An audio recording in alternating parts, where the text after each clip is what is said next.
Hello guys, this is IDQ, and in this video I want to talk a bit about how to draft in games that you feel like you actually can win the draft. If you like this type of content, go to gamersclass.com. For just $9.99 a month, watch masterclasses with pro players, join exclusive live sessions, and get 24/7 access to coaches and other high MMR players. Get full control of your ranked games and start owning with our Supreme Dota 2 membership. So I'll try to give you like 2 or 3 solutions for drafting when you feel like the game is like impossible to win because of the draft. So in this game I have a position 3 Pudge, first pick position 3 Pudge, and then a Bane position 5 support. So it's Pudge Bane in the same team. Already the draft doesn't look that great. It's simply because these heroes rely on stuff to happen that isn't really about them. So for example, Pudge relies to on Bane to sleep someone to get a hook off, or Pudge relies on someone else to get a hook. To stun someone or slow someone to get a hook off. Especially since he's offlane and he won't really be able to play outside of the map and stuff like that. And also the hero in lane is not that great because you have like no armor and stuff. So yeah. Mirana also can cancel Bane ultimate very easily, since Bane likes to play outside of the team fight, so he can get his ultimate off without being interrupted. So already Mirana is a great pick for them, and it was obviously a blind pick. Again, the second support for them is going to be Winter Wyvern, which is already another great support versus our team. It's simply because we do not have any nukes, right? Like, we don't kill people before they can get healed by Wither Wyvern, or before he can ultimate us. We don't have enough burst damage. That's what I meant. They also pick a Broodmother off lane, which obviously we have literally nothing for. No AoE of both of these heroes. I mean, Pudge has AoE with Rot, but it's not efficient. Then Naga, again, is really good against Bane, because you don't know which illusion is real, which Naga is real. Also, you simply do not can really grip people because you get slapped.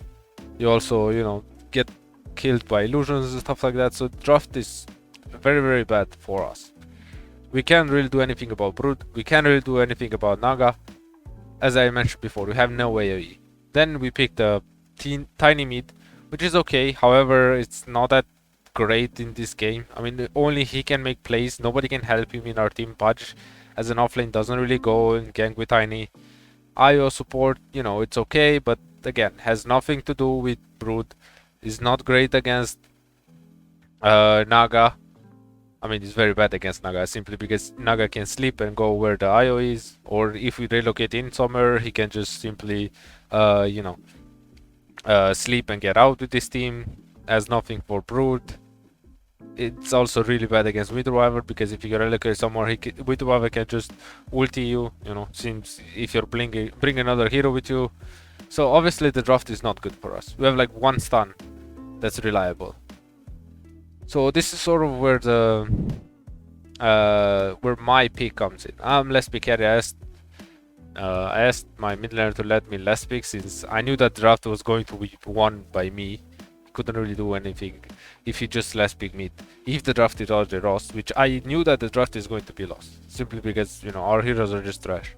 Pudge offlane, so the enemy carry simply has free farm most likely. I know hero loses that I can think about on safe lane versus Pudge, no carry.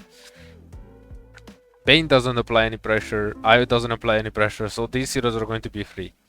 So in this situation we have like 2 solutions. Either one would be that we actually pick a hero that can deal with the enemy's heroes. There is no carry that wins this game. Honestly, I thought about it. There is like literally no carry that does anything in this game. The best ones I could have came up with was sort of Sven, so I can deal with a Broodmother in lanes, cleave against Naga.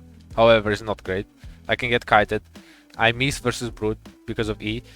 Winter Wyvern can freeze people, so I have no physical damage really. He can also kite me around, ultimate me 5 BKB, same as Naga. You can kite me and a lot of stuff, so I can catch people. I have nothing, so Sven would be okay. Another hero that I thought about would be Monkey King, because I can buy like a Maelstrom and maybe deal with Brood, maybe deal with this. However, still not that great. So what I ended up coming with is going to be Gyrocopter. It's simply because eventually I know I can win this game with Brood. I mean with Gyrocopter. Simply because if I get enough space and I get enough items, I don't really care about the opponent's heroes. So even though it's not a perfect pick, right? I can simply get kited. Naga if it gets strong enough. I don't really kill Broodmother spiders efficiently, only with Flak Cannon. I can get kited by this guy. Brood is going to have a free lane versus me most likely. Naga is going to have a free lane. But eventually, if I get strong enough, I can win the game. And that's sort of the one way to think about this type of draft, that you can really win. It's either one, you pick something that actually wins the game later stages, or yeah, later stages, because that's the only way that you can like win, because the opponents are going to have free lanes. So you just try to pick something to get late game, to go late game with them, I mean against them, since you know that they will be full free farm. Other option would be to pick a hero that is not a carry hero if you're position 1, or if you're mid, you pick a hero that, sort of the offlane type. Or if you're position 1, another solution for this draft would have been Leshrac. I don't know if it's banned or not, but I suppose that it wasn't bad. So Leshrac would have been a pretty good pick here for us also, instead of this position 1 Gyrocopter. Because if I pick Leshrac, I'm sort of position 2, right? Since, Leshrac is a position 2 hero. I deal with Naga easily because of the magic damage. I deal with Mirana because I don't really care about her. I don't care. Same as with Naga. I really don't care about her because of the huge magic damage that I do. I also solved the issue in our team that we don't have that much magical damage. Since, Bane, Io aren't really damage dealers. Also, I solved the issue that we can actually push waves in, because again, Io, Bane don't really push waves in, so our supports are sort of useless.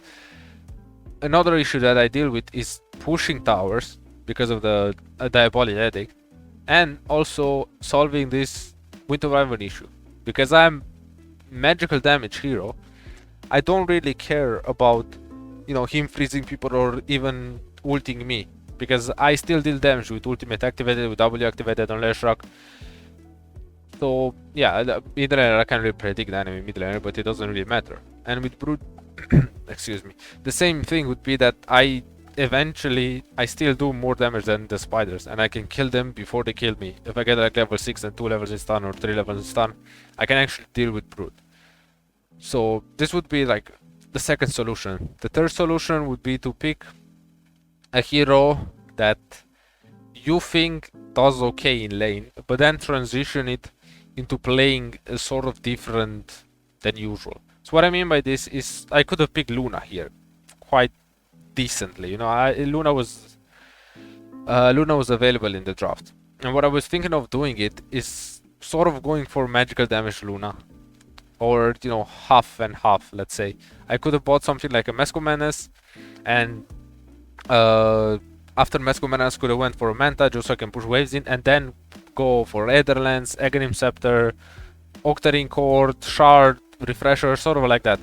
Since because of the Winter Wyvern, right, I'm Brood and stuff like that, I can't really be in them, and I can't catch them, so I can catch Mirana. So that's why I was most likely going to focus on just improving the Q spell, I mean Q ability, whatever it's called. I actually forgot. Not Moonglaze, that's the W. So yeah, sort of try to pick a hero, then transition it into playing into a different playstyle.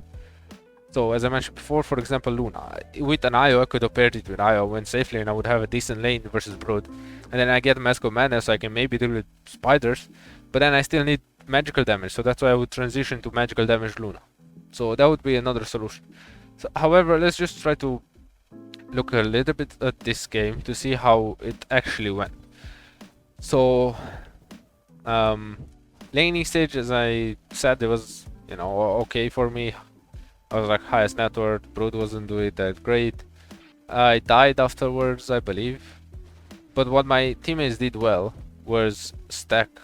They did a lot of stacks for me. Not here. I had some stacks here, I had some stacks here. add some ancients. I mean, they were going to do some ancient stacks. I mean, they will go and do it right now with I believe. Because, you know, this is a high MMR game, so we understood that they can't really apply pressure on lanes. Right? Like, as you can see, Naga is winning her lane. Mid lane is okay. Tiny actually got first blood, and because of that, he's winning the lane. Kling's fucked up, so yeah. So what I did great is that I understood that lanes didn't really matter. So we sort of just tried to hit the timing that I mentioned before. I'm actually stronger than the opponents. I also adapted my build. As you can see, I got stats. I go for stats instead of getting Q. Rocket Barrage, it's pretty good against Wind Driver, right? We can all agree this because of the Cold Embrace. However, Rocket Barrage doesn't do anything versus Brute Spiders. You know, he simply tanks all the damage that I would be getting into heroes with spiders, spawn spiderlings. And also the same can be said again about Naga. I don't do any damage to him, right, because of this mirror damage. If there's like 4 illusions there, 5 spiders, 10 spiders, I don't do any damage like that. I can't really catch this guy because he has leap, so this is really useless. So that's why I would go for the stats. I also just went jungle sort of as soon as possible because I understood I couldn't really deal with top. So I asked Tiny to go top, and then I took mid lane.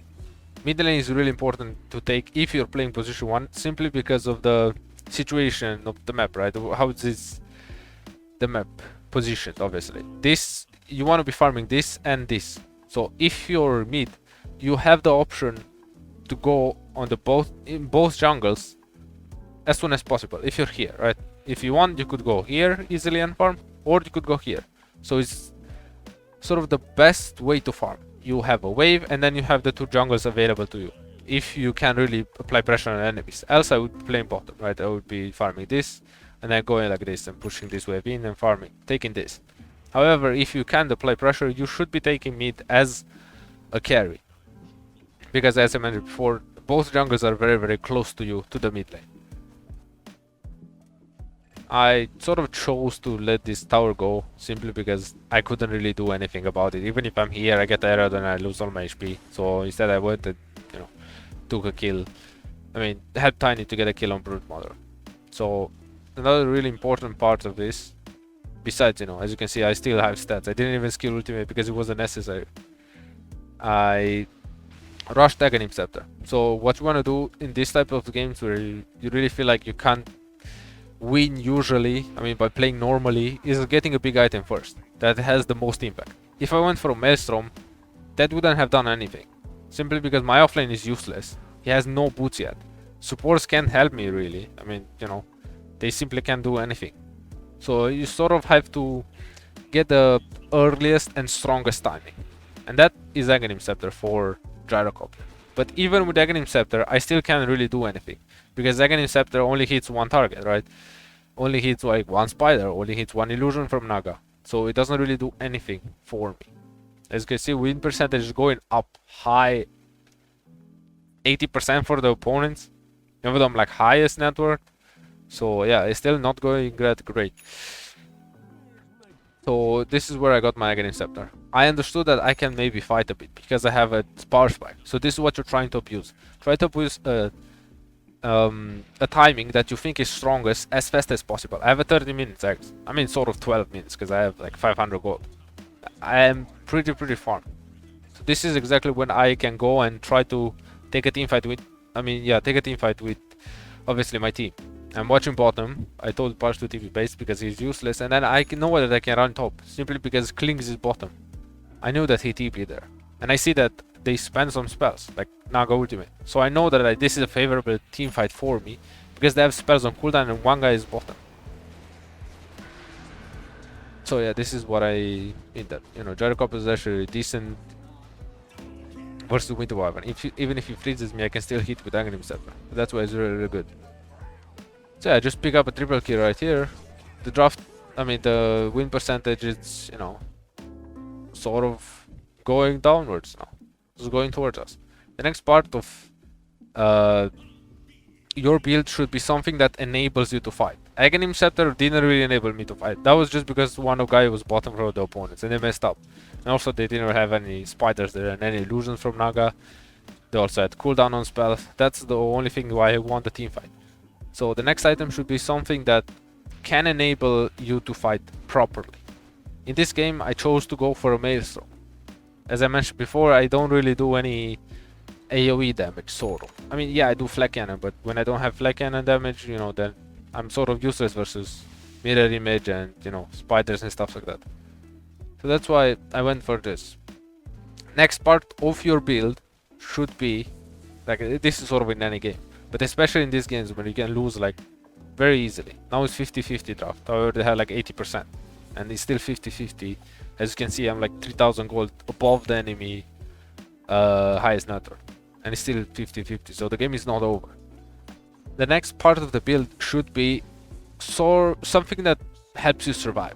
So obviously in this game I went for Satanic. It's a really good item on Gyrocopter, especially with this type of build that I went for full stats, as you can see. So I have like plus 200, 240, 260 HP, something like that, 7 attributes, so it's 280 HP actually.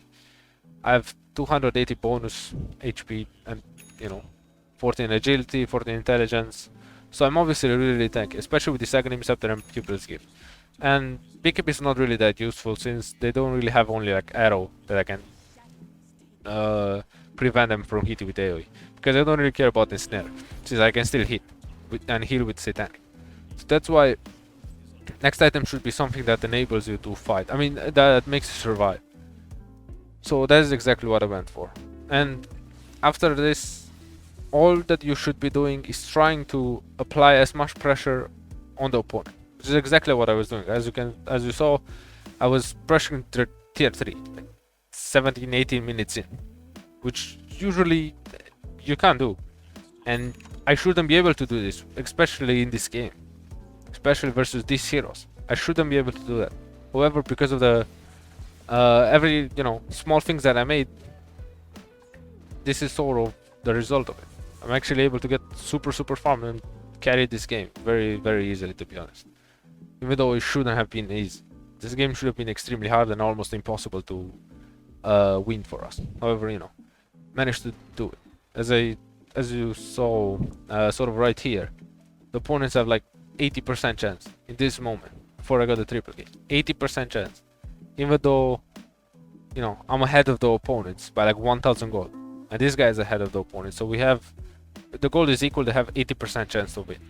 So it's really important to try to understand these types of things. But the main part is, as I mentioned, is the drafting. You need to know what hero to pick. It's the most important part of this type of games. If I picked like any Sven, as I mentioned, that would have been decent versus one part of the draft, or if I picked something like Monkey King, again, would have been decent versus one part of the draft. You need to pick something that does everything, sort of, in these types of games, if you want to succeed in them. Thank you for watching the video, guys. I've been IDQ. See you next time.